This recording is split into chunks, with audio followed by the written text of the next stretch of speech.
बाहर एक बहुत बड़ी झील थी। एक दिन उस झील के अंदर बोट कंपटीशन चल रहा था। आलिया को वहां पर एज अ गेस्ट बुलाया गया था।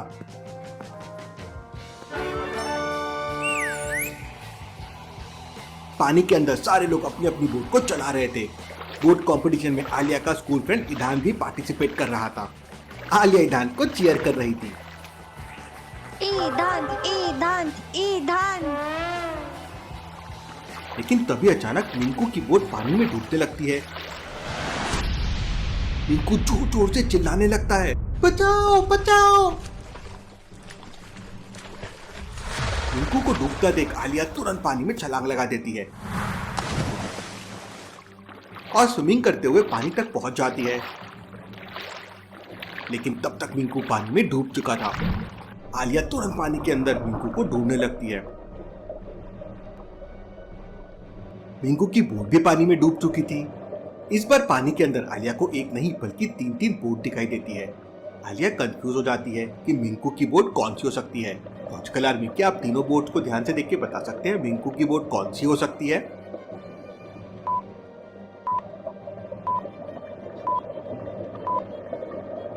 पहली वाली बोट तो काफी पुरानी लग रही है, कई टाइम से पानी के अंदर पड़ी होगी। और तीसरी वाली बोट में ऑलरेडी 2 छेद है, मतलब ये भी काफी पुरानी बोट होगी। इसका मतलब दूसरी वाली बोट मिंकू की होगी। आलिया तुरंत दूसरी वाली बोट को सीधा करती है तो मिंकू बोट के नीचे दबा हुआ था। आलिया मिंकू को लेकर पानी के ऊपर आ जाती है। तब तक वहां पर बाकी लोग अपनी बोट लेकर आ जाते हैं। सारे लोग मिलकर तुरंत मिंकू को पानी से बाहर लेके आते हैं। मिंकू बेहोश था। आलिया तुरंत मिंकू की बॉडी को दबाने लगती है तो मिंकू के मुंह से बहुत सारा पानी बाहर निकलता है, लेकिन मिंकू को होश नहीं आता। इसे तो होश ही नहीं आ रहा है। हमें तुरंत इसे हॉस्पिटल लेके जाना होगा। आलिया का फ्रेंड ईदान अपनी कार लेके पहुंच जाता है। दोनों मिंकू को कार में लेते हैं और हॉस्पिटल के लिए निकल जाते हैं। ध्यान, थोड़ा फास्ट, हमारे पास ज्यादा समय नहीं है। दोनों थोड़ी देर में हॉस्पिटल पहुंच जाते हैं। हॉस्पिटल में डॉक्टर तुरंत मिंकू को आईसीयू में लेकर जाता है, लेकिन मिंकू की जान नहीं बच पाती और मिंकू मर जाता है। मिंकू की डेड बॉडी देखकर आलिया तुरंत समझ जाती है कि जरूर कुछ गड़बड़ है, मिंकू का मर्डर किया गया है। लॉजिकल आर्मी, क्या आप सोच सकते हैं आलिया ने ऐसा क्या देखा? सोचिए सोचिए।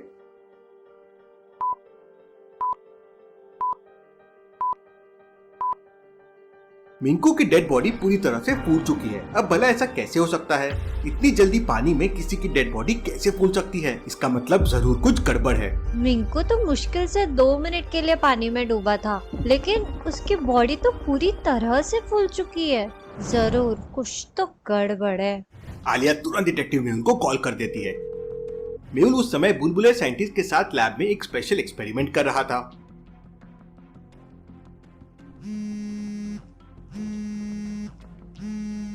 आलिया का कॉल आते ही मेहुल तुरंत अपनी कार में हॉस्पिटल के लिए निकल जाता है। रास्ते में एक चोर एक दादी अम्मा का हैंडबैग छीनकर भाग रहा था, लेकिन चोर के पीछे ऑलरेडी बहुत सारे लोग थे। इतने सारे लोग इस चोर को पकड़ रहे हैं तो पक्का पकड़ा जाएगा, मेरा यहाँ कोई काम नहीं। मेहुल पूरी स्पीड से कार चलाता है और उस चोर को ओवरटेक करके अपनी कार उसके सामने लगा देता है। चोर मेहुल की कार से टकरा के गिर जाता है। सारे लोग मिलकर चोर को पकड़ लेते हैं और उसकी बहुत धुनाई करते हैं और मेहुल तुरंत वहां से निकलता है और हॉस्पिटल पहुंच जाता है। हॉस्पिटल के अंदर आलिया और उसका दोस्त ईदान बैठे हुए थे। मेहुल आलिया के पास पहुंच जाता है। सर, मैंने मिंकू को बचाने की बहुत कोशिश की, लेकिन मैं उससे नहीं बचा पाई। आलिया, हम खोनी को नहीं छोड़ेंगे। इसके बाद मेहुल अच्छी तरह से मिंकू की डेड बॉडी चेक करता है और मेहुल को समझ आ जाता है कि मिंकू को जहर दिया गया है। लॉजिकल आर्मी, क्या आप बता सकते हैं मेहुल को ये कैसे समझ गया? सोचिए सोचिए।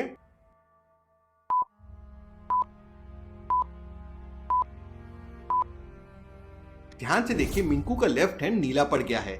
इसका मतलब मिंकू की बॉडी में जहर है। अब वो जहर धीरे धीरे स्किन पे दिखने लगा है और बाकी बॉडी में भी फैल रहा है। मेहुल तुरंत मिंकू की डेड बॉडी को अपनी कार में रखता है और आलिया से कहता है, मैं मिंकू की डेड बॉडी लेकर डॉक्टर संजना के पास जा रहा हूँ। सर, मैं भी आपके साथ चलूंगी, प्लीज मुझे अपने साथ ले चलिए। चलो आलिया। आलिया और मेहुल कार में बैठते हैं और डॉक्टर संजना की लैब में पहुंच जाते हैं। आलिया, तुम लैब का दरवाजा खोलो, तब तक मैं मिंकू की डेड बॉडी लेकर आता हूँ। आलिया डॉक्टर चंदना की लैब का दरवाजा खोलने लगती है, लेकिन दरवाजा एक लॉजिकल पासवर्ड से बंद था। इन चारों में से एक बटन को प्रेस करना है। पहली है आइस रोड, दूसरे में रोड पे ऑयल है, तीसरे में रोड पे हनी है और चौथे में वाटर है। आपको बताना है कौन से रोड पे सबसे ज्यादा फ्रिक्शन होगा। अच्छे से सोचिए लॉजिकल आर्मी।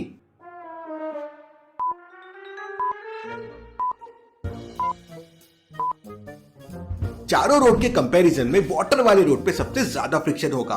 बाकी तीनों रोड्स पे ना के बराबर फ्रिक्शन होगा। इसलिए जब भी फर्श पर कोई चिकनी चीज डली होती है तो हम गिर जाते हैं। आलिया पहले नंबर का बटन दबा देती है, लेकिन दरवाजा नहीं खुलता।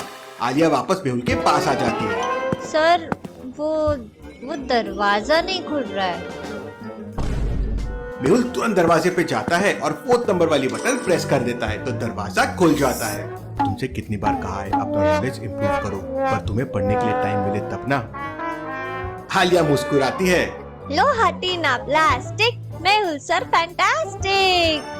लॉजिकल आर्मी बहुत जल्दी डिटेक्टिव मेहुल की किताब भी आने वाली है, brain games with detective Mehul. उसे पढ़कर आपका नॉलेज भी इम्प्रूव होगा और आपका दिमाग भी इम्प्रूव होगा। मेहुल और आलिया मिंकू की डेड बॉडी लेकर लैब के अंदर चले जाते हैं। डॉक्टर संजना, जल्दी से मिंकू की रिपोर्ट रेडी कीजिए।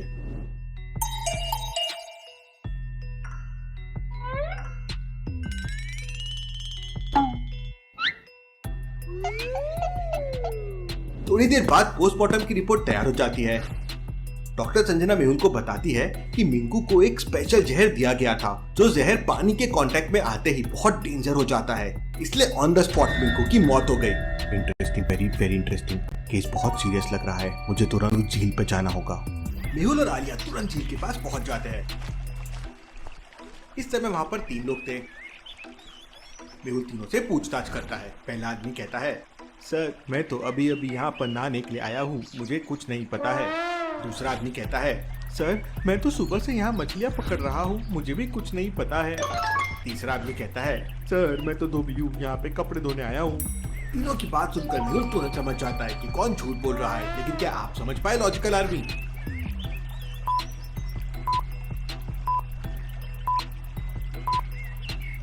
तीसरा वाला झूठ बोल रहा है, क्योंकि उसके हाथ में तो प्रेस किए हुए कपड़े हैं। अब भला कोई प्रेस किए हुए कपड़े को धोने क्यों आएगा? इसका मतलब वो आदमी को छुपा रहा है। मेहुल उसे पकड़ लेता है और उससे पूछताछ करता है, लेकिन वो आदमी कुछ नहीं बताता। आलिया, लगता है ये ऐसे नहीं मानेगा, तुम इसके साथ बॉक्सिंग कर सकती हो। फिर क्या था, आलिया को तो मौके का इंतजार होता है। वो तुरंत उस आदमी को 3-4 मुक्के लगा देती है और वो आदमी सच बताने के लिए तैयार हो जाता है।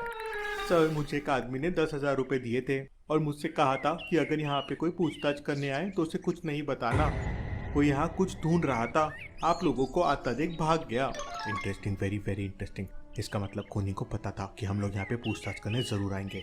क्या तुम उस आदमी को पहचान सकते हो? नहीं सर, मुश्किल है। हाँ सर, अगर वो वापस आया तो उसे पहचान सकता हूँ। आलिया, यहीं वेट करते हैं, वो वापस जरूर आएगा। तुम उसके आते ही हमें इशारा कर देना। मेहुल और आलिया एक पेड़ के पीछे छुप जाते हैं। सर पता है आज मेरे साथ एक हादसा हो गया। बुलबुलिया ने एक मशीन बनाई थी जिससे वो और आदि तो हैंडसम हो गए।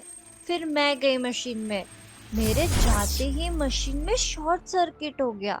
आदि ने कहा कि मशीन भी तुम्हें मिस यूनिवर्स नहीं बना सकती है, इसलिए वो खराब हो गई और जोर जोर से मुझको हंसने भी लगे। आलिया, तुम वैसे भी बहुत खूबसूरत हो।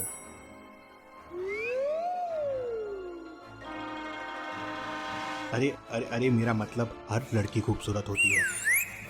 थोड़ी देर बाद वहाँ पे 2 आदमी आते हैं। आलिया, तुम पीछे से आओ, मुझे ये दूसरा वाला आदमी गड़बड़ लग रहा है। वो दूसरा वाला आदमी थोड़ा नजदीक आता है तो मेहुल के साथ वाला धोबी उसे पहचान लेता है। सर इसी आदमी ने मुझे पैसे दिए थे। मेहुल तुरंत उसे पकड़ने की कोशिश करता है, लेकिन वो आदमी अपनी गन निकाल कर मेहुल के ऊपर फायरिंग करने लगता है। अपनी जान बचाने के लिए मेहुल टाइम लगा देता है। इतने में पीछे से आलिया जाती है और उस आदमी को एक जोरदार किक मारती है, जिससे उस आदमी के हाथ से गन छूट जाती है और वो पानी में जाके गिरता है। इतने में मौका पाकर मेहुल उसे पकड़ लेता है और थोड़ी देर के लिए उसका सर पानी में डुबा देता है। अब सच बताओ, तुमने मिंकू को क्यों मारा? तो वो आदमी बताता है कि पोर्ट कॉम्पिटिशन जीतने के 1 लाख रुपए का इनाम मिलने वाला था और मिंकू हर साल वो कॉम्पिटिशन जीत जाता है। इसलिए उसने मिंकू को धोखे से जहर दे दिया। मेहुल उसे एक जोरदार थप्पड़ मारता है और पुलिस के हवाले कर देता है। केस सॉल्व, डिटेक्टिव मेहुल और आलिया रॉक्स।